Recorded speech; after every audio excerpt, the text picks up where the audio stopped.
Miss Nelson is Back by Harry Allard and James Marshall.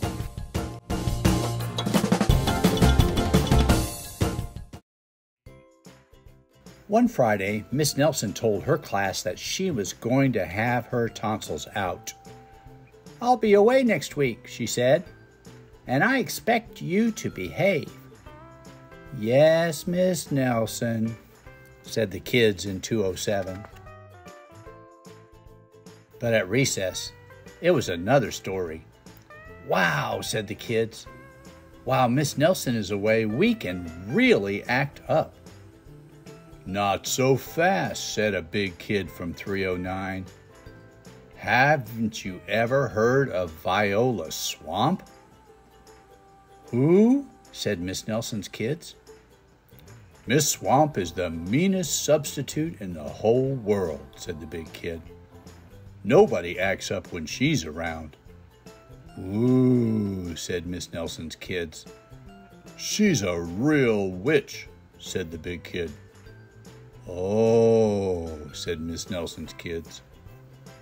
"I'll just bet you get the swamp," said the big kid. On Monday morning, Miss Nelson's kids were all in their seats.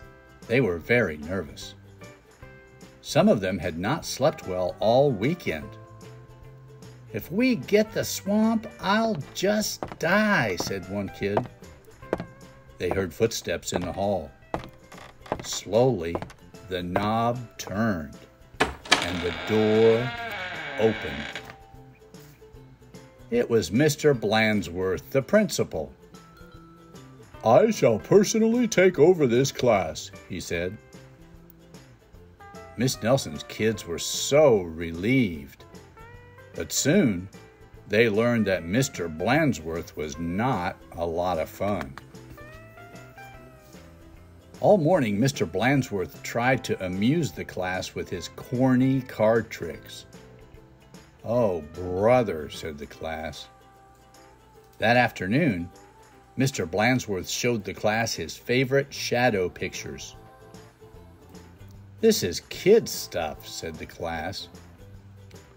The next day, Mr. Blandsworth demonstrated his favorite bird calls.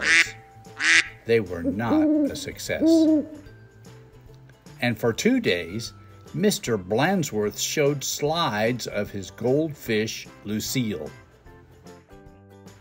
Miss Nelson's kids had never been so bored.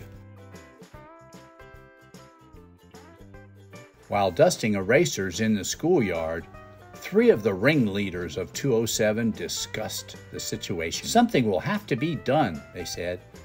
"We must get rid of Blandsworth." And they hatched a plot. After school, they painted and sewed and borrowed some old clothes. And they practiced some very difficult stunt work in the backyard. The next day, they weren't in class. "That's too bad," said Mr. Blandsworth. "They'll miss all the excitement." Mr. Blandsworth was about to show the class his collection of ballpoint pens from all over the world when someone came to the door.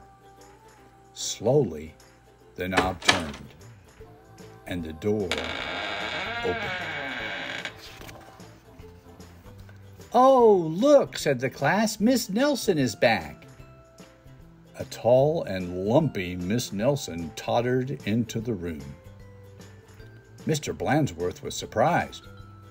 "You're back sooner than we expected," he said. The tall and lumpy Miss Nelson didn't speak. Said the kids, "her throat must still be sore."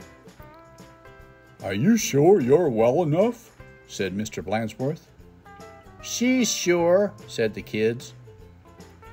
"Well, in that case," said the principal, "I'll be getting back to the office. Nice to have you back, Miss Nelson." And he left the room. "Hot dog," cried the class. "We got rid of Blandsworth. Now we can do just as we please."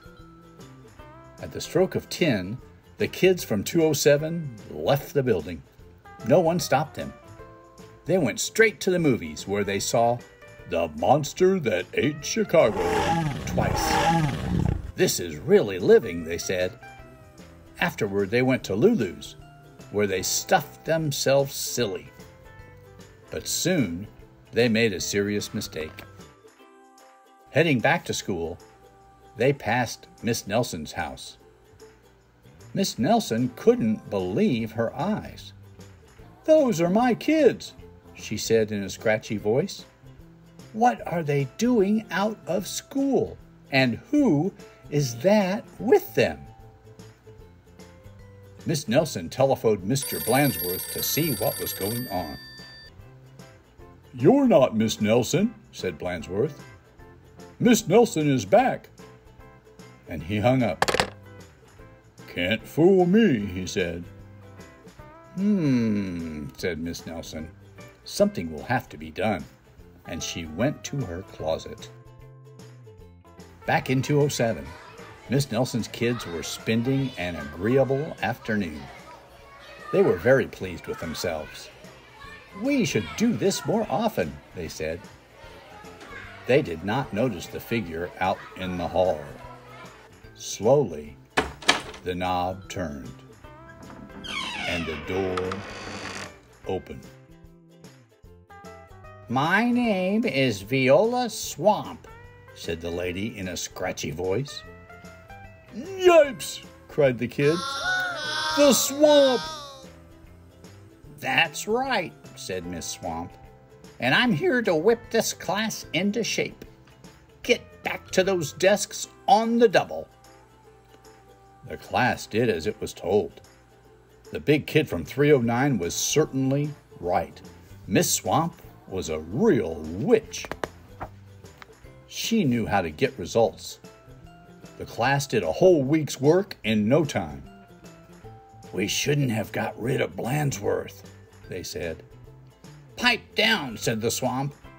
"Or—" Just then, something under a desk attracted her attention.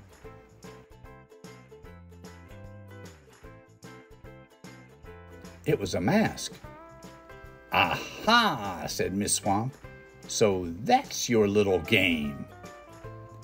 And she tried on the mask, just as Mr. Blandsworth stepped into the room. "Miss Nelson," said Blandsworth, "I'm of the opinion that someone has been impersonating you." "Uh-oh," whispered the kids. "You don't say," said Miss Swamp. "Probably just some kids acting up. I'm sure it won't happen again." And Mr. Blandsworth left. "And it won't, will it?" said Miss Swamp to the class. "Because the swamp will be watching." A minute later, Miss Nelson appeared. "I'm back," she said. "Hot dog!" cried the kids. "Are we glad to see you." "Didn't you have fun with Mr. Blandsworth?" asked Miss Nelson. "Well," said the kids. They decided not to mention Miss Viola Swamp, but they wondered why Miss Nelson hadn't seen her in the hall.